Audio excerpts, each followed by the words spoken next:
A little over 20 years ago, Nissan introduced a new car-based crossover SUV to the US called the Murano. Now, the Murano was kind of a trendsetter. It was one of the first two-row mid-size SUVs that was built off of a car architecture when it first came out in 2003. Of course, fast forward nearly 25 years later, and I'm standing by the all-new 4th generation version. As you can see from the design, it carries on that sleek styling silhouette that Nissan introduced on the Murano all those years ago.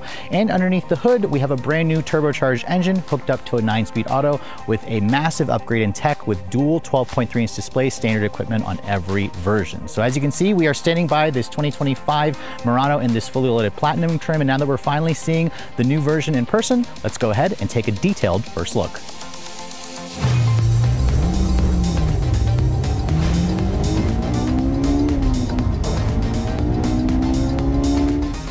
Now, before we start talking about the exterior styling changes, and trust me, there are a lot of new details to talk about, I thought I'd pop the hood and remind you guys what's powering this thing. Now, the old Murano had a naturally aspirated V6. That, of course, has been replaced by the company's new variable compression turbocharged 4-cylinder.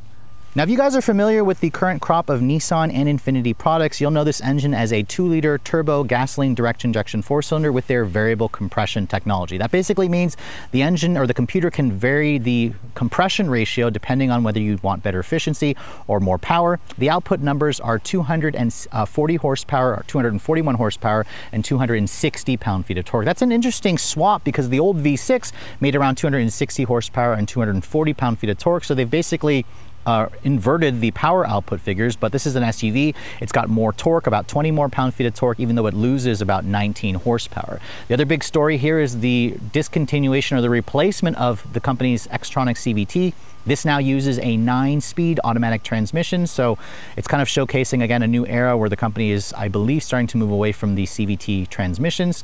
The company also was ready to talk about fuel economy already.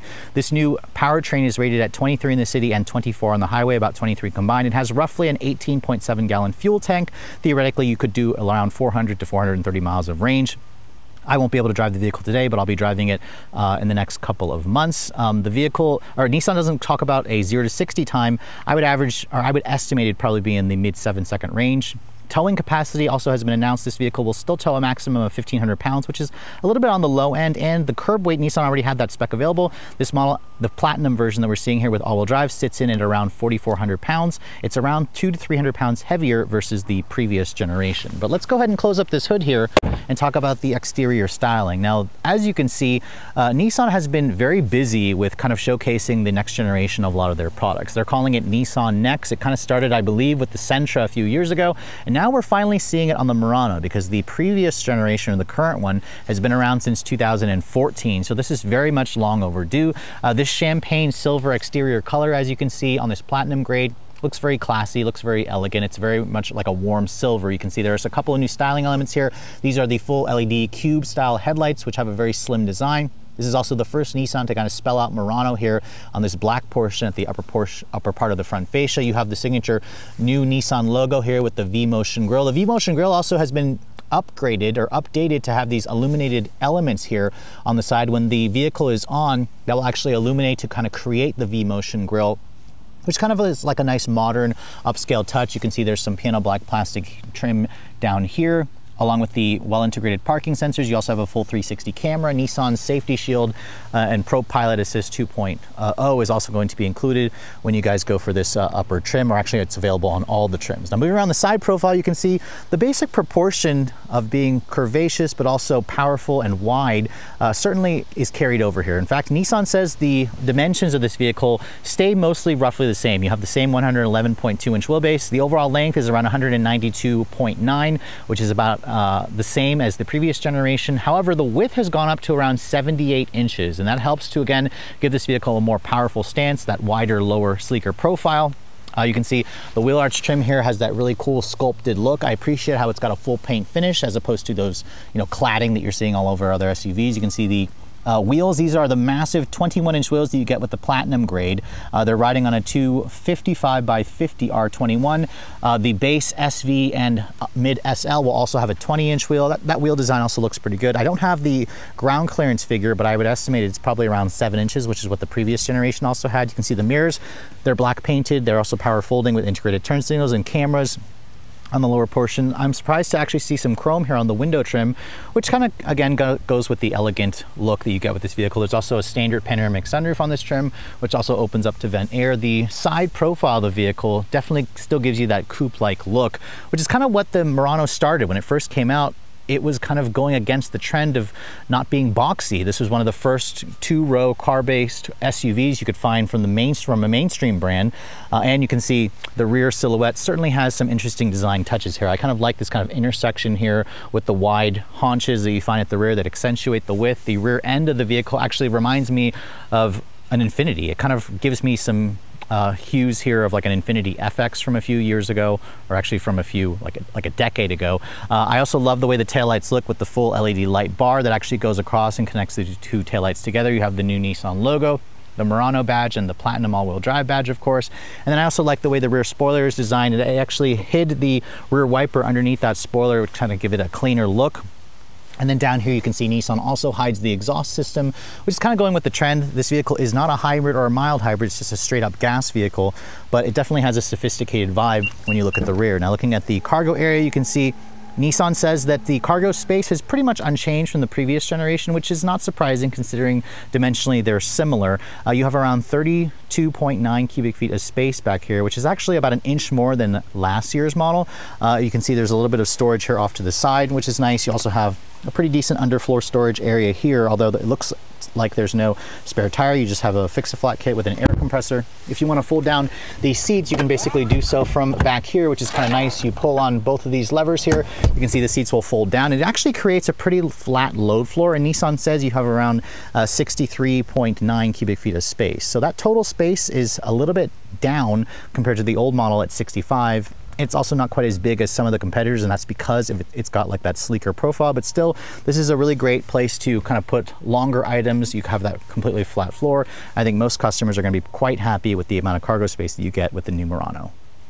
So on the outside, the new Murano definitely looks like a brand new clean sheet design. On the inside as well, Nissan has made some pretty big changes. Before we get inside, however, let me show you guys the key fob. You can see this is the brand new intelligent access key that we've seen on Nissan and Infiniti products that they introduced a couple of years ago. It's a really nice size key that has lots of buttons here for remote start, lock, unlock, and the power liftgate and panic function.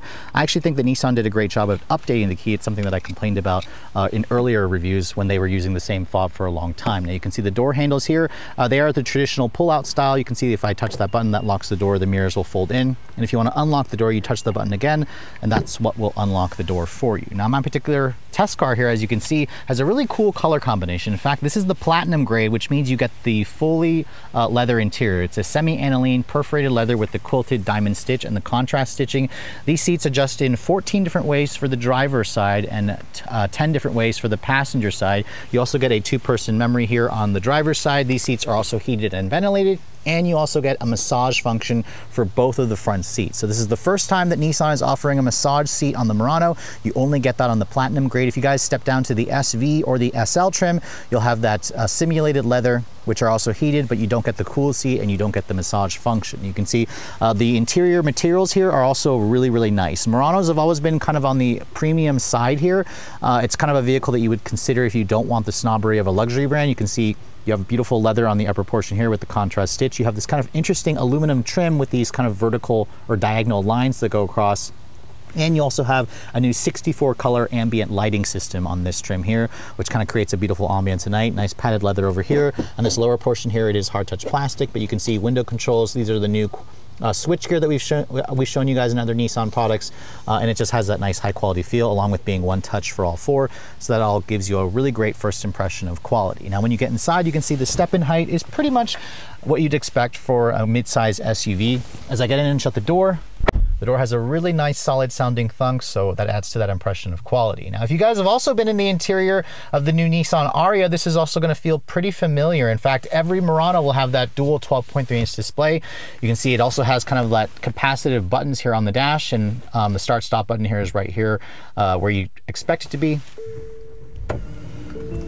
When I push that button, you can see the displays come on, and this is essentially the new Nissan Connect head unit which has Google built in. It also has wireless Apple CarPlay and Android Auto. It also has over-the-air updates. The steering wheel is essentially the same new steering wheel that we've seen from the Ariya. It's got that flat bottom design with the new Nissan logo. A lot of touch-sensitive controls along with these paddles on the wheel to control the 9-speed auto. But overall, I'm really impressed. You can see this Platinum also has a heads-up display. You have beautiful leather going across the upper portion here, which is soft touch. More of that padded leather on this portion here. On this upper portion is hard touch plastic. But for a car that's also a really early, like this is a really early pre-production model, I'm impressed with the overall look and the interior quality. I also appreciate this kind of cool, like, aluminum look trim, which also, as you can see, has like a color fade finish to it. It starts off as like blue here, fades to be like a beige, warm, silvery champagne color in that portion, and then you can see the ambient light strip kind of carries over across the actual dash. There is some piano black plastic here where it spells out Murano. I also love the fact that we have traditional dash vents. There's a big volume knob here.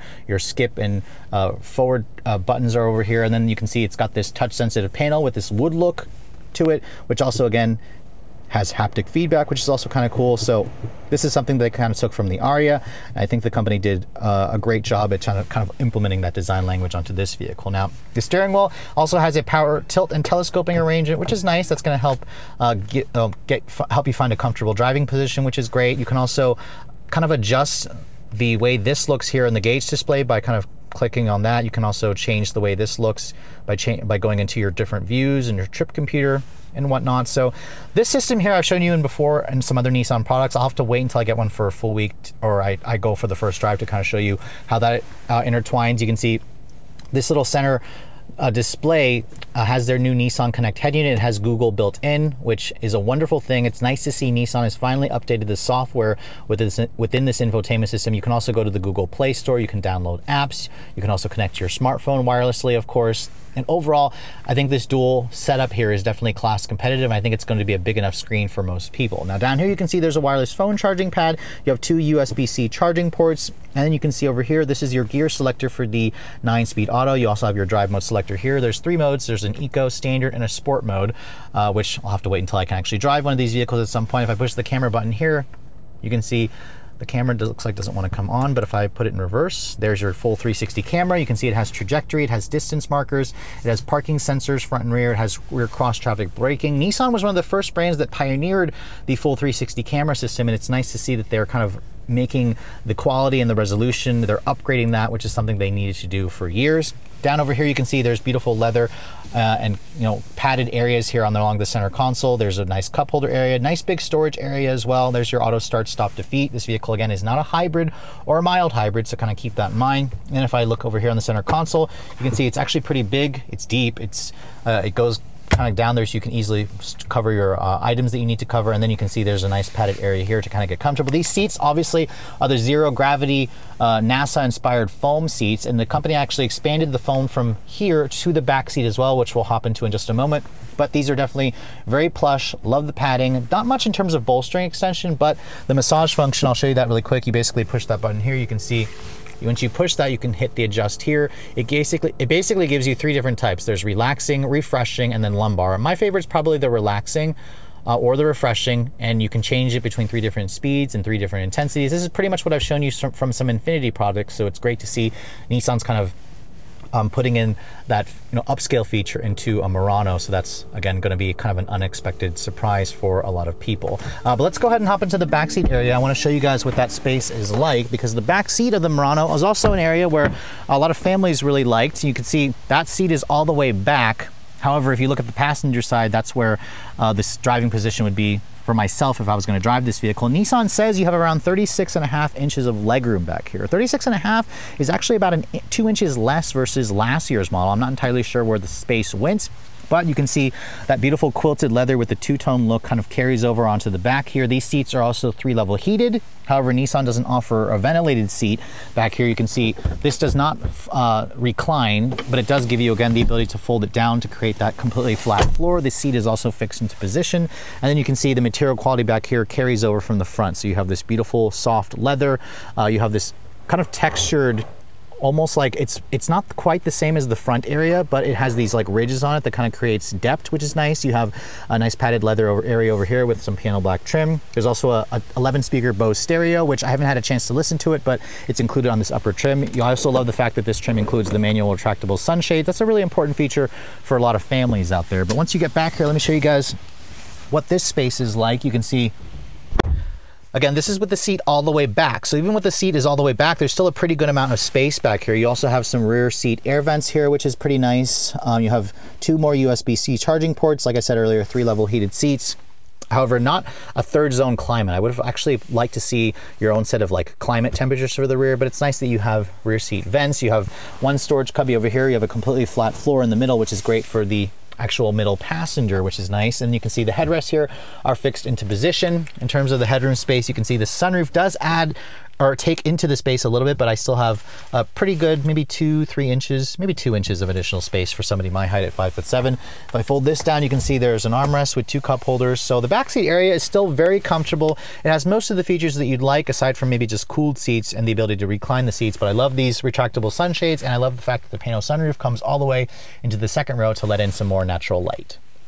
So we've literally been waiting about 10 years for Nissan to finally show us the all-new 4th generation Murano. And I have to say, after finally seeing the new version in the sheet metal, I think Nissan has made a lot of great changes here. Obviously, the vehicle has been fully redesigned, brand new styling, brand new powertrain, brand new interior, and it finally brings the Murano into the modern day era. Because the current generation, it's still one of the more comfortable and stylish looking alternatives out there. However, sales of the vehicle have definitely started to fall over the years. I remember at one point, Nissan was doing nearly 86,000 units every year. Last year in America, they did around 31,000 units in the States. So obviously there's room for improvement. This has always been a very popular model for Nissan. And after seeing all the changes they've made, I really like the styling changes that they've made. I would also like to see the company introduce like an SR trim. I think there's room for a sportier vehicle, a sportier trim, especially since Nissan kind of embraces the more, silhouette here that's a little more stylish, that's less boxy. Everyone's kind of going boxy. So I appreciate the fact that Nissan continues to remain,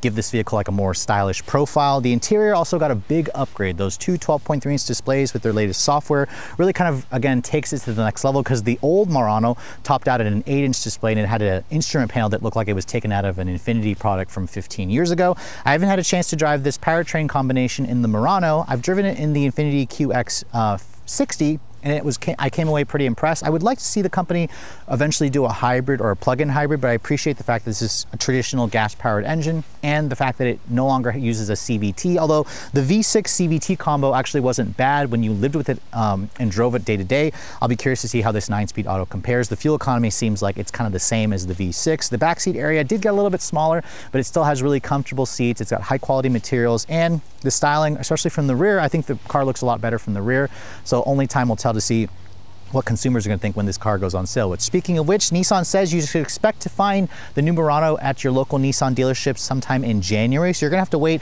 another 2 to 3 months for this to eventually show up. I'll be driving one sometime in December, so stay tuned for our full review on this vehicle with driving impressions then. And at that point, I also should have final pricing, because Nissan wasn't quite ready to talk about pricing for this vehicle just yet.